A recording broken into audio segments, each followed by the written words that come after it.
कमाई करो उसके पर भी टैक्स भरो और खर्च करो तो उसके ऊपर भी टैक्स भरो, यह कहने वाला ये बजट ये सरकार लेकर आई है।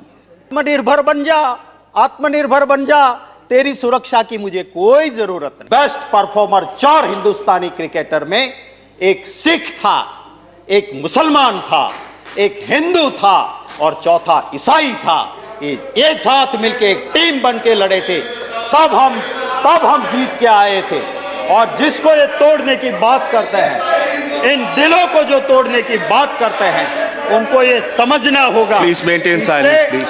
इससे कोई फायदा नहीं होगा। महोदय मैं ये कहना चाहता हूं, प्लीज मेंटेन साइलेंस। बैठे। महोदय मैं आपके जरिए प्लीज मेंटेन साइलेंस। महोदय सच सुनने की तैयारी रखनी चाहिए। हमने भी मंत्री जी को सुना था, वो थोड़ी थोड़ी मिर्ची लगती है और वो जरूरी है। यहीं से कहा गया था कि सच, मैंने इसी हाउस में सुना कि सच सुनने की तैयारी रखनी चाहिए, सच सुनने से मोक्ष मिलता है। वो मोदी जी की अध्यक्षता वाली कमेटी ने कहा था, आज उस बात को आप भूल गए और आप मनमोहन सिंह जी को कोट करते हो, आप शरद पवार जी को कोट करते हो, आउट ऑफ कंटेक्स्ट कोट करते हो। उनकी सही बात मानो तो उन्होंने कहा था कि जरूर ये चीजें होगी, पर उसके साथ साथ किसानों की सुरक्षा वाले कानून की बात थी। पूंजीपति आपके साथ दौड़ता है, मजे करता है, रह गए वह जो मेरे भारत का नारा लगाते हैं, रह गए वो जो कहते हैं जय जवान जय किसान। उसे आप कहते हो तेरे लिए कुछ नहीं, तुम तो दाल रोटी खाओ, प्रभु के गुण गाओ, आत्मनिर्भर इनके पाले नहीं पड़ते। जीएसटी, नोटबंदी और कुछ गलत नीतियों की वजह से एक मुश्किल से दौर से गुजर रहा था और उसी वक्त पे कोरोना की महामारी ने एक बहुत बड़ा झटका दे दिया। बहुत लोग बर्बाद हो गए। एक उम्मीद की आस की किरण थी कि भारत सरकार का बजट आएगा, हमारे लिए कुछ सुनहरा चांद खिल जाएगा। मुझे कहना होगा, देशवासियों की उन उम्मीदों को धूमिल कर देने वाला ये बजट लेके आई है सरकार। कमाई करो उसके पर भी टैक्स भरो और खर्च करो तो उसके ऊपर भी टैक्स भरो, यह कहने वाला ये बजट ये सरकार लेकर आई है। माननीय उपसभापति महोदय जी, एक ही मां के 2 बच्चे होते हैं। एक छोटा बेटा होता है, एक उम्र में बड़ा मजबूत हुआ बेटा होता है। दोनों बेटे अपने होते हुए मां छोटे को गोद में बिठा के खिलाती है और अगर बड़े के पास ज्यादा है तो लेके उसको देती है छोटे को। मां ये नहीं कहती है छोटे बेटे को आत्मनिर्भर बन जा, आत्मनिर्भर बन जा, तेरी सुरक्षा की मुझे कोई जरूरत नहीं।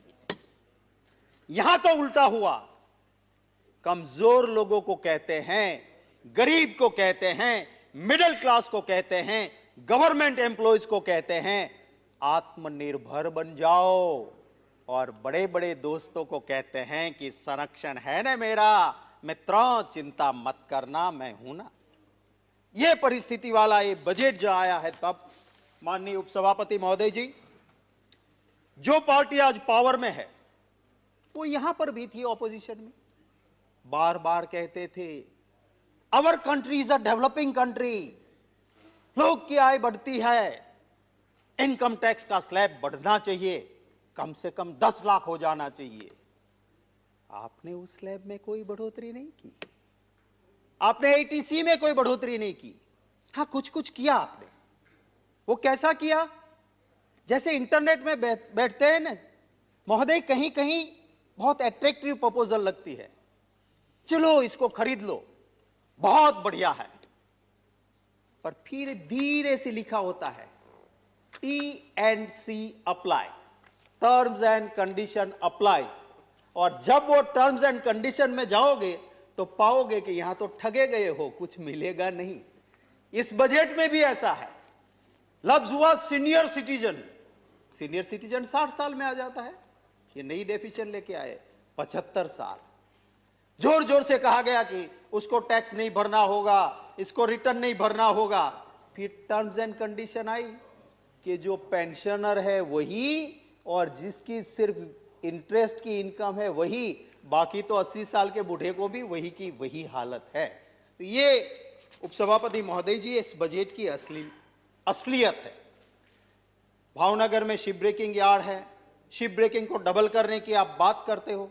आपने देखा 5 साल का एवरेज देखो, 55 से 75, 55 टू 75 प्लॉट्स ही ऑपरेशनल है। क्यों? क्योंकि आपकी पॉलिसी कुछ बीच में आती है। आप बाहर से स्क्रैप आता है उसकी ड्यूटी जीरो करते हो, और जहां पे एम्प्लॉयमेंट जनरेट जो इंडस्ट्री करती है उस शिप ब्रेकिंग पे आप 2.5% ड्यूटी लगाते हो। कैसे चले? री रोलिंग मिल्स चल रही है वहां पे, बहुत अच्छी चलती थी। अभी वहां पे आपका एक आदेश आया है, उसकी वजह से स्टील अथॉरिटी कंट्रोल ऑर्डर, उसकी वजह से शिप का जो स्क्रैप निकलता है वहां से आप स्टील बार्स नहीं बना सकते।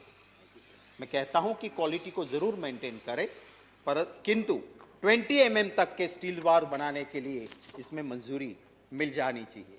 इस बजट की वजह से इलेक्ट्रॉनिक सामान, सूती कपड़े, सिल्क, प्लास्टिक, लेदर, ऊर्जा उपकरण, कपड़े, एलईडी बल्ब, फ्रीज, एसी, सब कुछ महंगा आप करने जा रहे हो। ये सब महंगा होगा, आपका टैक्स का दंडा पड़ रहा है उसके ऊपर।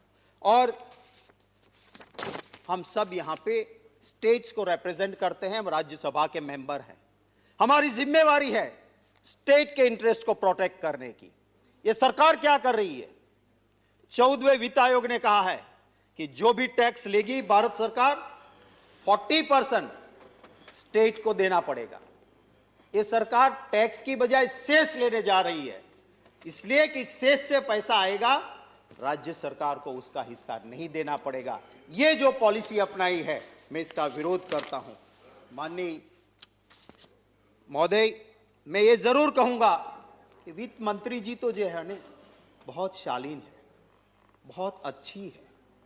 वो जवाहरलाल नेहरू यूनिवर्सिटी में पढ़ी हुई है, JNU, जिसको आजकल ये लोग देशद्रोहियों का अड्डा कहते हैं, पर वहां से बड़े बड़े अच्छे लोग निकले हैं।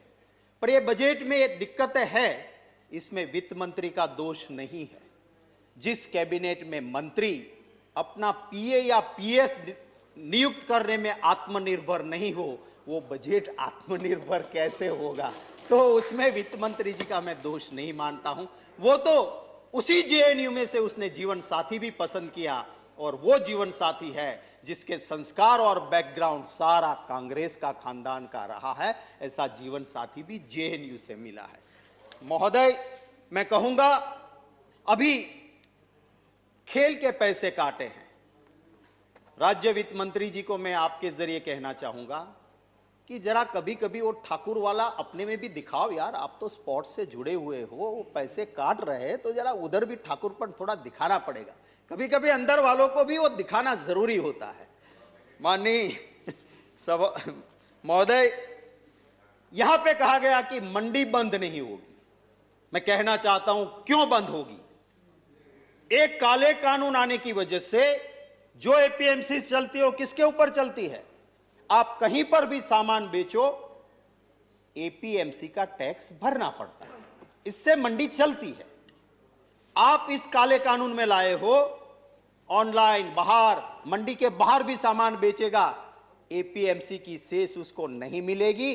बताओ मुझे APMC कैसे जिंदा रहेगी जिसके पास और कोई चारा ही नहीं है? एक किसान मत समझो आप, एक कुदरत का दिमाग भी पहचान लेता है तो तुम्हारा काला कानून तो कैसे भूल पाएगा? वो जरूर पहचान लेता है। ये मत कहो कि उसने कानून को समझे नहीं है, ये कहो कि हमारे कानूनों को किसान अच्छी तरह से समझ चुके हैं, इसलिए वो आंदोलित हुए हैं, इसलिए वो जान दे रहे हैं, इसलिए वो आपके खिलाफ लड़ रहे हैं।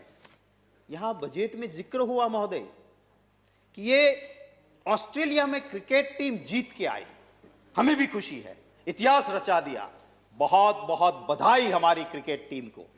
पर वही नेता ट्वीट करने वाले और बजट में रखने वाले इतना बोल देते ना कि वो क्रिकेट की टीम इतिहास इसलिए रच के आई कि बेस्ट परफॉर्मर 4 हिंदुस्तानी क्रिकेटर में एक सिख था, एक मुसलमान था, एक हिंदू था और चौथा ईसाई था। ये एक साथ मिलके एक टीम बन के लड़े थे, तब हम जीत के आए थे।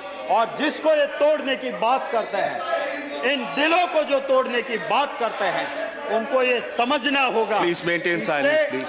इससे कोई फायदा नहीं होगा। महोदय मैं ये कहना चाहता हूँ, Please maintain महोदय- silence. बैठे। महोदय मैं आपके जरिए Please maintain silence. महोदय, Please maintain मिर्ची silence. लगती अनुराग है। जी, अनुराग जी, महोदय, जब सच कहा जाता है तो मिर्ची अनुराग लगती जी। है। और उसके लिए मैं इनको जय जी बैठ नहीं जाए। मानता हूं। अनुराग जी बैठे। महोदय सच सुनने की तैयारी रखनी चाहिए। हमने भी मंत्री जी को सुना था, वो थोड़ी थोड़ी मिर्ची लगती है और वो जरूरी है। गोयल यार, साहब की बात जा यहीं रही से है ऑन ही कहा रिकॉर्ड। गया। No one else will go on record please. Let's maintain the decorum please. जी धन्यवाद।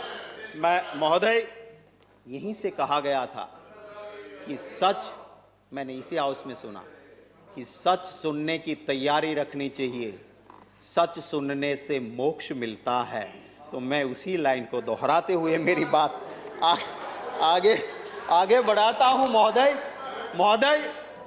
एमएसपी 2011 में भूपेंद्र जी आज के प्रधानमंत्री गुजरात के मुख्यमंत्री थे मनमोहन सिंह जी साहब, एक निष्ठावान प्रामाणिक आदमी यहां बैठे थे, प्रधानमंत्री थे। उन्होंने विरोधी दल के एक चीफ मिनिस्टर को उस कमेटी की जिम्मेवारी दी।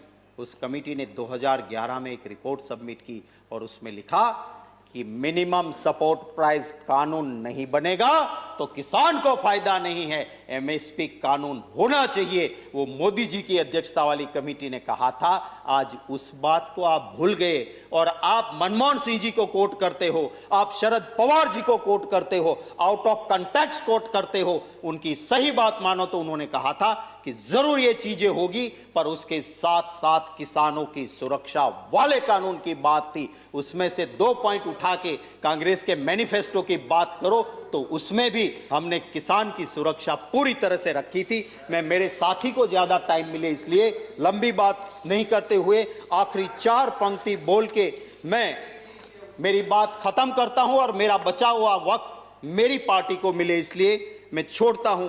किसान अपने ढेरों दुखों का दुखड़ा, किसान अपने ढेरों दुखों का दुखड़ा सरकार आपके द्वार फोड़ता है। मजदूर अभी भी पत्थर तोड़ता है। पूंजीपति आपके साथ दौड़ता है, मजे करता है। रह गए वह जो मेरे भारत का नारा लगाते हैं, रह गए वो जो कहते हैं जय जवान जय किसान। उसे आप कहते हो तेरे लिए कुछ नहीं, तुम तो दाल रोटी खाओ, प्रभु के गुण गाओ, आत्मनिर्भर इनके पाले नहीं पड़ता। थैंक यू महोदय।